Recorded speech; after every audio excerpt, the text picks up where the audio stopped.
Bon, j'ai un problème. Alors, c'est pas vous le problème, hein. Vous, je vous aime bien. Enfin, mesure du possible, puisqu'on n'est pas vraiment en couple, on n'est pas amis, etc. Mais on va dire que j'ai un problème vis-à-vis du show de NXT 2.0. Parce que je sais pas comment catégoriser ce show en fait. C'est-à-dire que ce show, on a l'impression que c'est un espèce de méli-mélo de NXT avant, NXT après, NXT pendant, NXT 2 ans, NXT 2.0. En fait, on sait pas vraiment ce qui se passe. Et même au niveau de ce qui est proposé, alors que SmackDown tient plutôt une bonne ligne de conduite, alors que Raw propose quand même un contenu qui est globalement intéressant. Après, bien évidemment, allez voir ma vidéo, bien sûr, je les gratine quand même pas mal. Et tu as NXT, on a l'impression que c'est une phase de transition, et la transition elle est longue, mais dans cette phase de transition, tu ne parviens pas à trouver le... Comment dire ça? Le fameux fil conducteur qui fait que tu vas te dire ah ouais c'est pas mal. Alors il y a des moments voilà où tu te dis ah c'est intéressant, mais ça fait quand même plusieurs semaines que je regarde NXT et on peut pas dire qu'NXT nous nous donne envie. Moi il me donne pas envie. Vraiment. Alors peut-être que certains ça donne envie, mais moi ça ne me donne pas envie. Pourquoi? Bah, justement je vais l'expliquer dans cette vidéo. Salut tout le monde, j'espère que vous allez bien. C'est votre Jin qui se retrouve bien évidemment pour le débriefing de NXT 2.0 qui n'arrivera pas bien sûr à 21h puisque forcément je suis arrivé un peu en retard et je m'en excuse d'avance. On va commencer bien évidemment avec tout d'abord l'événement va commencer avec la fin, le main event. Alors j'aurais pu bien sûr, on va commencer à parler bien sûr du match Raquel Gonzalez Dakota Kai qui m'a beaucoup déçu. Je précise quand même hein, que les rivalités, on va dire, que j'appelle chez moi des rivalités euh, qui jouent beaucoup sur l'aspect personnel, sont les rivalités les plus faciles à gérer. Ce sont des rivalités où t'as pas besoin de grand chose pour finalement sortir le big game. Parce que les deux filles, elles suffit de pas grand chose pour pouvoir le faire. D'ailleurs, il y a une des lutteuses, pour la citer Dakota Kai, qui l'a déjà fait. La citation est bien sûr donnée avec Tegan Nox. Souvenez-vous de ce qui s'était passé, de la violence qui avait eu lieu entre les deux filles, et ça avait été impressionnant. Et toute l'histoire de la WWE est faite de ça. Tommaso Ciampa contre Johnny Gargano. Vous avez vu qu'il y a quelques semaines, Johnny Wrestling est venu a vu Tommaso arriver. On a vu un relan de cette longue rivalité qui n'a jamais été vraiment ennuyeuse. Et il y a ça. Il y a ça et je suis désolé, dans ce match-là, il n'y a rien. Tu as deux lutteuses qui s'affrontent. Dakota Kai qui a l'air de partir dans une sorte de gimmick un peu bizarre, psychotique. On comprend pas vraiment où elle va. Parce qu'il y a quelques semaines, j'avais trouvé ça intéressant. Est-ce qu'elle n'était pas dans une phase de pétage de plomb? Ouais, ça, enfin, le cas de face heal. Non, en fait, on comprend pas où elle veut aller. Elle parle avec machin, avec l'intervieweuse, on ne sait pas vraiment où elle va. Et concrètement, là, on regarde ce qui s'est passé là. Bah, le match, il n'est pas agréable. Le match manque de saveur, le manque. Alors, le final est mieux. On va dire que la première partie est relativement anecdotique. Et puis finalement, ça monte en puissance. Tout ce qu'on peut dire. Mais Dakota Kai ne fait rien. Dakota Kai est inexistante dans ce match. Raquel fait ce qu'elle peut, mais Raquel, c'est une bulldozer en puissance. C'est une frappeuse et, enfin, sincèrement, c'est ce qu'elle a essayé de faire. Après, pour ce qui s'agit de ce qui s'est passé après, eh ben, pareil. En fait, j'ai pas de problème à l'idée que tu veux faire un War Games, mais j'ai envie de dire, pourquoi tu fais Raquel Gonzalez contre Dakota Kai à War Games à un moment donné? Pourquoi tu es obligé de ramener Cora Jade? Pourquoi tu es obligé de ramener Yoshirai? Pourquoi tu es obligé de ramener toutes ces personnes? Pourquoi? Est-ce que clairement, t'aurais pas pu faire Yoshirai, Cora Jade, et t'aurais pas pu rajouter des lutteuses. Parce que le problème, il est aussi là, on va commencer tout de suite aussi. Il y a tellement peu de nouvelles lutteuses au sein de la WWE à NXT 2.0 que tu es obligé de taper dans ce que tu connais. Dakota Kai, elle est obligée de rester à NXT parce que forcément, voilà, les gens qui disent ouais, il faut les mettre dans les rosters principaux. Non, parce que le roster féminin, il y a Kaden Carter et Casey Catanzaro. Excusez-moi, faut arrêter les conneries. Electra Lopez, ouais, bah ouais, on l'a vu clairement. Elle manque un petit peu. Elle a cette rivalité avec Sion Queen, notamment avec les Legado des Fantasma. Mais concrètement, ça manque de quelque. Voilà, ça n'a. Il n'y a pas d'utilité à utiliser le Wargames. Alors oui, on va faire le Wargames. Mais je vous garantis direct. Alors, ça aussi. Alors après, pour. Est-ce que c'est une bonne idée? Oui, parce que les Wargames en général, ça a toujours été un grand moment au sein de la WWE. Chaque fois qu'il y a eu un Wargames, je peux juste vous dire qu'on a toujours eu un match exceptionnel. Et d'ailleurs, ça a souvent créé les meilleurs pay-per-view de la WWE. Sauf que là, quand j'ai vu qu'est-ce qu'il va y avoir dans le roster, bah, je me rends compte. Alors, c'est aussi pour montrer aussi le côté euh, mature et tout ça. Mais quand je regarde ça, je me dis. Alors, peut-être que Gigi Dolin et Jay Jane, ça va pas être pas mal. Mais Mandy Rose, j'y crois pas du tout. Mandy Rose, elle va pas devenir. Le War Games, elle en a jamais fait. Et il va falloir qu'elle arrive à adapter ce qu'elle sait faire dans le War Games.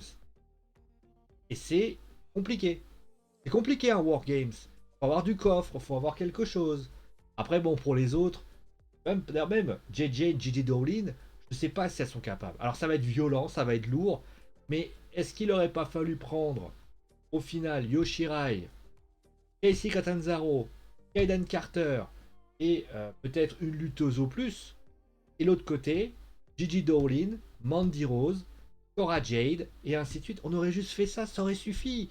Et tu sais quoi? Tu crées Raquel Gonzalez contre Dakota Kai à War Games. Dans un match particulier, un social match, ou je tout ce que tu veux. Parce que ça aurait été plus fort. Là, j'ai pas compris pourquoi ils ont fait ça. Et honnêtement, je me pose toujours la même question. Voilà. Et par exemple, prenons par exemple le cas de ce segment. Voilà un segment où tout est clair.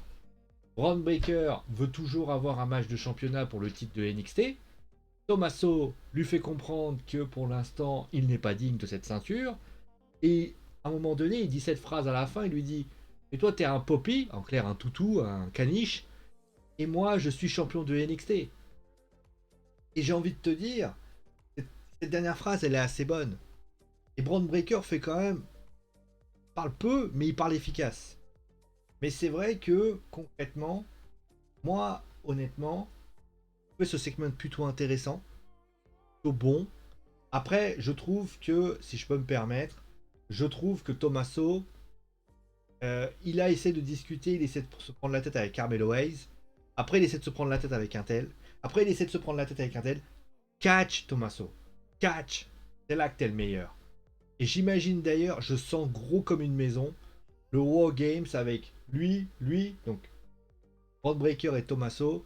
On va mettre deux personnes en plus. Je sens tellement le coup arriver avec Johnny qui pourrait venir avec les DIY, notamment ça avait été mentionné par les Young Grizzly Veterans.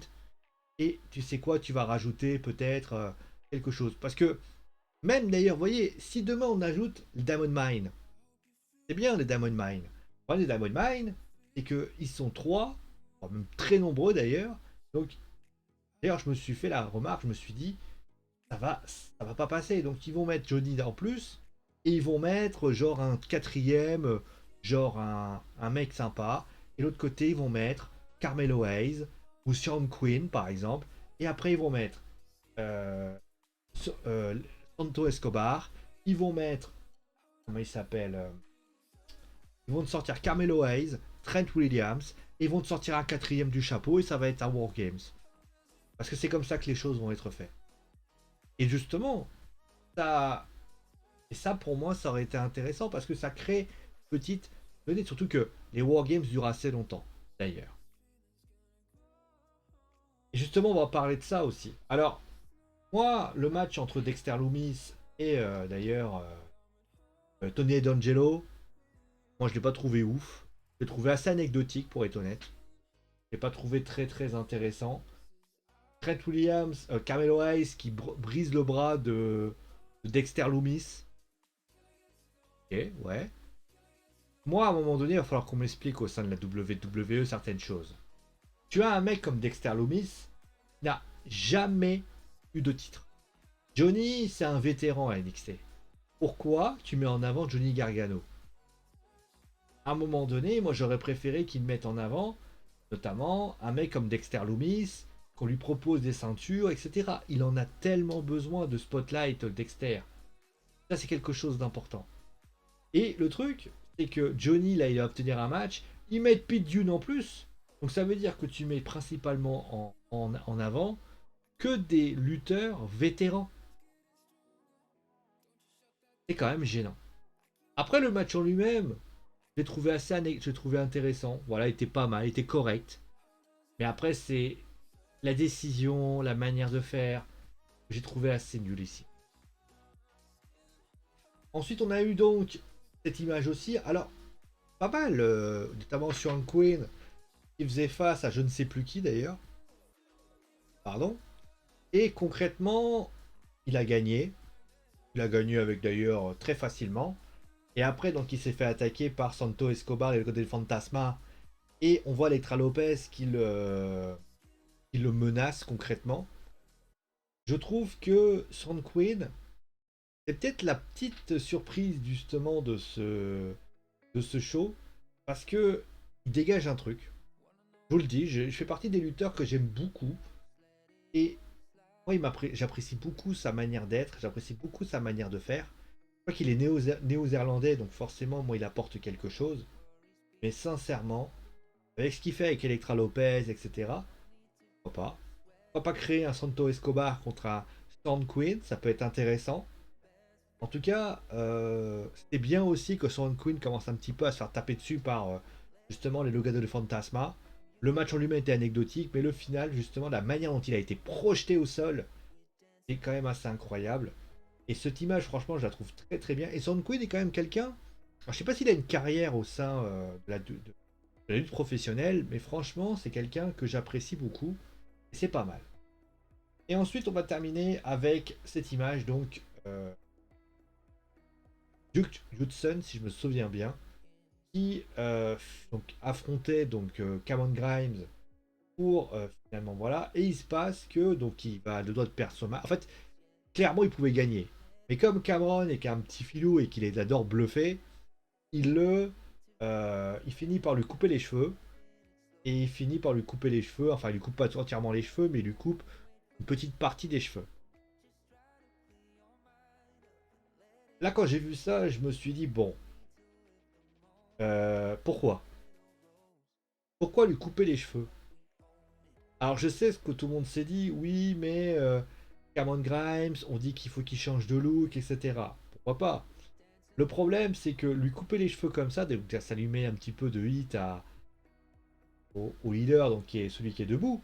Mais concrètement, moi je me suis dit. Alors justement, le segment est pas mal d'ailleurs, hein. Le coup du poker, où le truc est vraiment bien mis en scène. Cabron est quand même quelqu'un que j'adore, honnêtement. Mais le truc, c'est que lui couper les cheveux, j'ai pas compris. Était-ce vraiment utile de lui couper les cheveux? Moi j'aurais préféré, limite, qu'il lui bouffe les cartes, un truc comme ça. Voir quelque chose. Là, quand tu vois qu'il lui coupe les cheveux, je me suis dit, ouais, pourquoi? Pour l'humilier? Cameron n'est pas réputé pour sa beauté aux dernières nouvelles, donc je vois pas trop l'intérêt. Donc il n'y avait pas vraiment de choses concrètes. Et pour information, pour Duke, bah Duke, ça fait partie des lutteurs que moi je trouve inintéressants pour l'instant. On comprend pas où il va, on comprend pas où il veut nous amener. Et c'est vrai que c'est quelque chose qui. Même il y a des lutteurs qui sont vraiment intéressants à NXT 2.0. Joe Gacy, Braun Breaker, qui est quand même un bon lutteur. euh, Carmelo Hayes, qui a quand même un bon mid-skill. Et aussi un bon truc, même s'il a un côté un peu rappeur et tout ça, bon ok, pourquoi pas. Je pense par exemple à Zone Queen, que je trouve très intéressant. Mais la mise en avant est pas suffisante. Et d'ailleurs, je n'ai pas parlé de ça, mais il y a plein d'autres matchs qui ont eu lieu dans cette soirée, avec notamment Persa Perota, Il y avait Robert Stone qui est venu. Ouais, pourquoi? Il y a eu également l'arrivée de... D'ailleurs, ouais, je vois cette image, justement, je voulais en parler. Pourquoi ils sont tous morts de rire? Qu'est-ce qui s'est passé? Est-ce que c'est ce qu'ils demandaient? Je sais pas. Donc au final, c'est un show. Je le trouve pas ouf en fait. Je trouve que c'est un show. En fait, en général à la WWE, principalement à WWE NXT 2.0, ou NXT tout simplement, t'as toujours eu des moments un peu alambiqués. Tu savais pas vraiment où tu voulais aller. Mais t'avais toujours match, deux matchs, un segment. Je te disais, putain, ça va décoller tellement fort que vous allez même pas vous en souvenir. Et souvent, c'était ça du côté de la WWE. On avait un show intéressant, notamment Halloween Havoc par exemple, c'était plutôt un bon show. Et ce qui se passait, c'est que le show, il y avait toujours un ou deux moments où c'était sympa. Où tu te disais dans ta tête, les mecs ils ont misé sur ça et ça, et tu te dis voilà, ils vont faire quelque chose de grand dessus, et puis après le reste, bon bah ça va être un petit peu voilà. Je suis au regret de le dire. Là aujourd'hui, rien. Enfin, il y a des choses qu'on peut expliquer, des choses qu'on peut débattre, bien évidemment. Mais il n'y a pas de choses où tu te dis, ah oui, là par contre c'est pas mal. Ah là c'est grandiose. Je veux dire, ah, le main event est pas bon. L'opener est à peine bon. Le segment avec Tommaso, certes il est pas mal, mais c'est pas un segment de fou. Sound Queen, le personnage est intéressant, mais voilà. La partie de poker qui aurait pu être un moment intéressant. Le segment est pas mal d'ailleurs, parce que Cameron est dans la provocation et tout ce que tu veux. Ça passe par un coupage de cheveux, tu sais pas pourquoi. Les Young Grizzly de Veteran qui prend quand même les WWE NXT Tag Team Women Tag Team Championship pour essayer de justifier à ça. Alors maman, oh, passe pour ils sont là pour passer pour des débiles. Le final avec Dexter Loomis qui s'est pété le bras alors que pour moi, oui, alors c'est super, mais le mec, ok. Et aux dernières nouvelles, voilà. Je suis désolé. J'ai pas du tout aimé ce show. Enfin, c'est pas que j'ai pas aimé, c'est que ce show n'apporte rien. Il ne donne rien. T'es pas plus amené que ça. T'es pas plus hypé que ça. Et en fait, à la fin de la journée, tu te dis, ouais, mais et après? Alors je pense que, après, comme je l'ai dit, je ferai d'ailleurs une vidéo d'ailleurs sur NXT parce qu'il tente d'ailleurs faire un bilan de NXT 2.0. Mais si j'ai un truc à dire, c'est. Je sais pas pourquoi ils ont remplacé. Si c'est pour. Alors, il y a cette fameuse news que vous avez sans doute entendue, comme quoi ils veulent maintenant faire un show beaucoup plus mature et un show notamment plus Peggy TV 14. Enfin Peggy. TV plus moins de 4, on va dire interdiction au moins de 14 ans. Alors il n'y a pas de problème. Parce que l'idée ne paraît pas dégueulasse, parce que finalement ça va rendre le jeu plus mature, ils vont pouvoir justement aller plus loin que ce qu'ils pouvaient faire. Je le comprends. Sauf que, encore une fois, et ça les gens veulent pas comprendre, pas parce que tu vas rajouter des barbelés, des punaises ou je ne sais quoi, que ça veut dire que tu vas être plus intéressé. Paul Gear est pas devenu. C'est pas parce qu'il y avait du sang partout que les gens ont plutôt apprécié, et d'ailleurs le premier, ce pay-per-view. C'est parce qu'il y avait des bons matchs, parce qu'il y avait des moments marquants. Je suis désolé, le match entre Adam Page et Kenny Omega, il est très bon. Les tag team matchs où ça part dans tous les sens. Putain, prenez exemple sur les tag team matchs, les gars. Kyle O'Reilly et Van Wagner contre les Briggs, je crois. C'est Bridge et Johnson, un truc comme ça. C'est pas bon.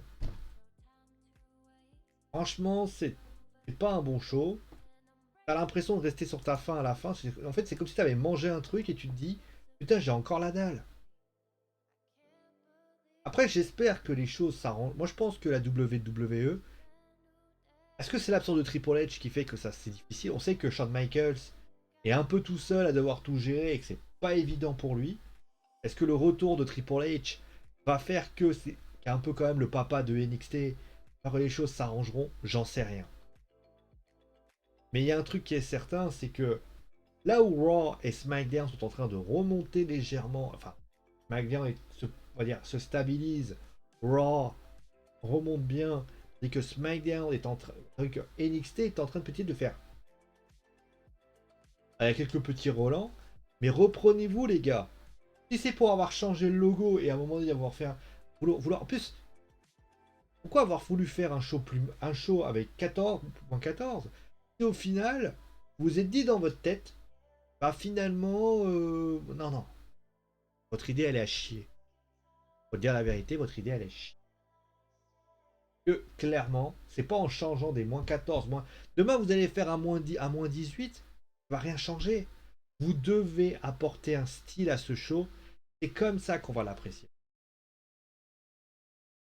Anniversaire à me dire ce que tu as pensé du show, voilà, dites-moi ce que tu en as pensé. On se retrouve bien sûr très très vite pour une nouvelle vidéo. D'ici là, portez-vous bien. Gros bisous tout le monde.